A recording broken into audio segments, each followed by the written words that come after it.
جی محترم ناظرین، آج ہم بتاتے ہیں آپ کو چکوترے کے فائدے۔ چکوترے کے بہت زیادہ فائدے ہیں، اس کے اندر اللہ تعالیٰ نے بڑی شفا رکھی ہے۔ آپ اس کو استعمال کریں ڈیلی تو انشاءاللہ تعالیٰ موٹاپے سے بھی نجات ملے گی، اور اس کے علاوہ دل، دماغ، جگر، گردوں کو بہت فائدہ دینے والی چیز ہے۔ اس کے اندر اللہ تعالیٰ نے قوت مدافعت کو مضبوط کرنے کے لیے مختلف اللہ تعالیٰ نے اس کے اندر وٹامنز داخل کر دیے ہیں۔ آپ اس کو استعمال کریں، وزن جو کنٹرول کرنا چاہتے ہیں ان کے لیے بہترین چیز ہے، اور اس کے علاوہ شوگر والے مریضوں کے لیے بہترین چیز ہے، ہارٹ والے مریضوں کے لیے بہترین چیز ہے۔ یہ آپ ڈیلی استعمال کرتے جائیں، آپ کو اس کے فوائد ملتے جائیں گے۔ لیکن سرد مزاج، بلغمی مزاج والے افراد کو نہیں استعمال کرنا چاہیے، بالکل روک دینا چاہیے، اور باقی مزاج والے اس کو استعمال کریں۔ بہت اعلیٰ چیز ہے، قدرتی چیز ہے، اس کے فوائد بہت زیادہ ہیں۔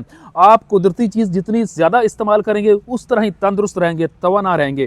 اللہ تعالیٰ نے اس کے اندر بڑی فائدہ رکھا ہے۔ دیکھیں یہ بہت ہی تقریباً 5 سے 6 ماہ کے اندر یہ ایک مکمل طور پر فروٹ بنتا ہے۔ تو ظاہر ہے یہ زمین کے اندر جو وٹامنز، معدنیات ہیں جتنی، اور جتنی طاقت، فولاد، کیلشیم، جو بھی زنک وغیرہ اس کے اندر ہے، یہ قدرتی طور پر موجود ہے۔ ایک ہی بندہ ایک دفعہ استعمال کرتا ہے تو اس کے اعصاب کو، پٹھوں کو طاقت دیتا ہے، ہائی بلڈ پریشر کو کنٹرول کرتا ہے، وزن کو کنٹرول کرتا ہے، کولیسٹرول کو کنٹرول کرتا ہے، اور آپ کو پرسکون رکھے گا۔ اگر آپ دماغی طور پر تھکن کا شکار رہتے ہیں اور آپ کو پریشانی رہتی ہے کہ آپ بہت زیادہ کاروباری وجہ سے آپ کے دماغ کے اوپر کسی قسم کا بوجھ چڑھ چکا ہے، آپ چکوترے کا استعمال کریں اور فٹ رہیں گے۔ ہمیں دعا میں یاد رکھنا۔ آپ کا دوست حکیم مقصود اقبال، صحت ٹاکس دعا خانہ۔